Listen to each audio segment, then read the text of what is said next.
Gatutandikidde wano over the weekend. Endongo ngo besodo okubatenge etambula AFRIGO BAND ndowooza emboozi zino mbadde temutera ziwulya naye mukkirize muwulire emboozi enasobodde okubatenga tambula ebadde nga omanyi nti endongo ya AFRIGO weekwata omuntu ebakwata ku mutwe ne bakwata eddala kati no wabaddewo olutalo omukulu gwe bayita Papa Moyi oba gwe bayita Moses Matovu omukulu Moses Matovu ono yasobodde okubatenga atabukira MP abeekalungu muwulire bino MP wammwe gwe bayita omukulu Joseph Ssewungu bamutabukidde ku stage obuzibu bwavudde ku ki omukulu Ssewungu yazze ku stage ng'omukulu Moses Matovu ali mu kuyimba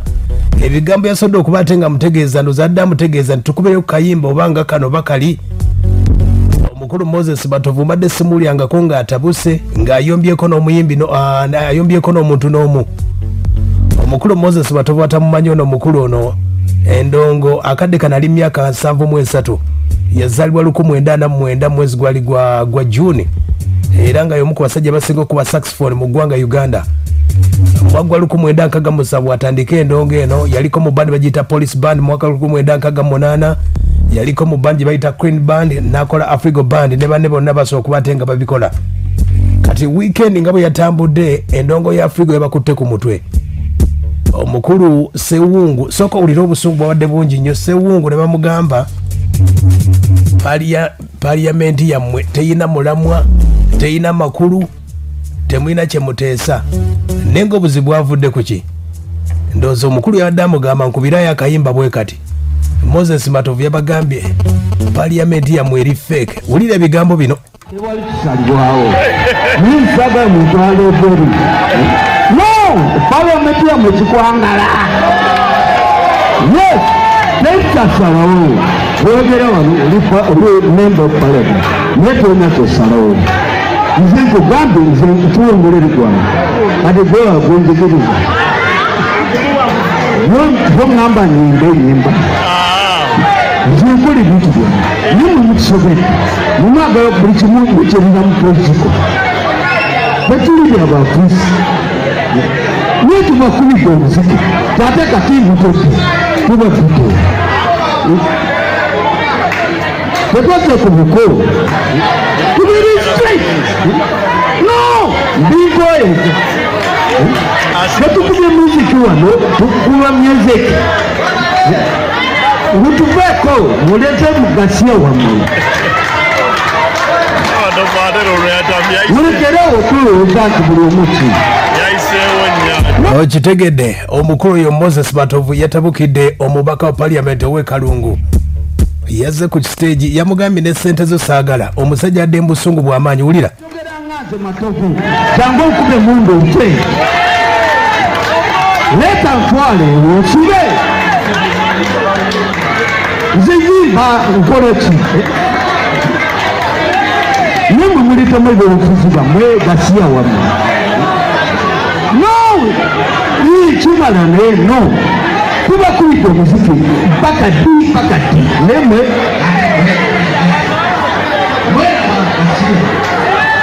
bamujje nagwa mu mizindaalo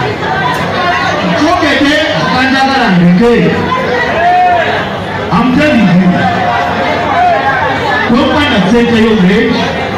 saagala gasiya tumwali batukoleki tukwete bintu tukubye mwiti temutusinga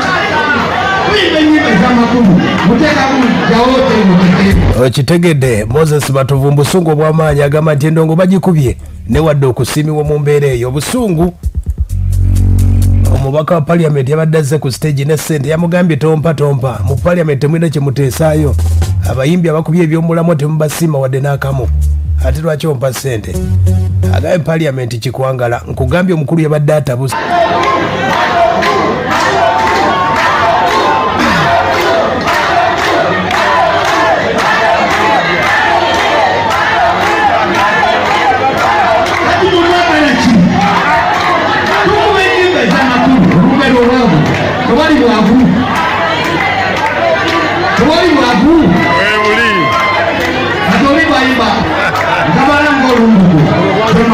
okitegedde omukulu oyo Moses Matovu wasobodde okubatenga agamba omukulu Ssewungu n'ababaka ba parliament ne bannabyafuzi bonna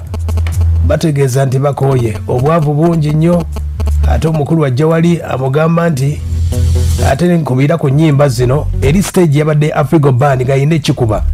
AFRIGO BAND yezimu ku bandi ezisinga okuba ate nga ziweebwa ekitiibwa mu ggwanga Uganda. Olaba omukulu yavaayo n'ayogera ebyo yagambye nti parliament wulira tewali kisalibwawo ninsaba mutwalo ebweru no parliament yamwe kikwangala yes tekyasalawo boogera wano oli member of parliament naye tolina kyosalawo nze nkugambye nze ntuwongole erigwana ate gwe wagonjigiriza boŋŋamba nyimba enyimba nzinkole ebintu byonna naye mwemukisobedde mumwagala buli kimu mukyerera mu politiko tetuli byabakristo naye tubakubidde omuziki tate kati mutodde tubafudde tetwazze ku mukolo tubiri straight no mbigoeza tetukubye muziki wano tukuba music mutuveeko muleze mugasiya wammwe gitegedde ye Moses Matovu oyo avuddemu omwasa ebbanga libadde lingi nnyo emyaka 45 gyamaze mu ndongo ogamba nti aba parliament wadde okuvaayo kumusiima wadde n'akamu atajja na ssente ku stage ate nkubira ennyimba bwe ziti amugambye eri stage yange oba oleeta amasasi mugankube Moses Matovu abagambye ensonga zeezo no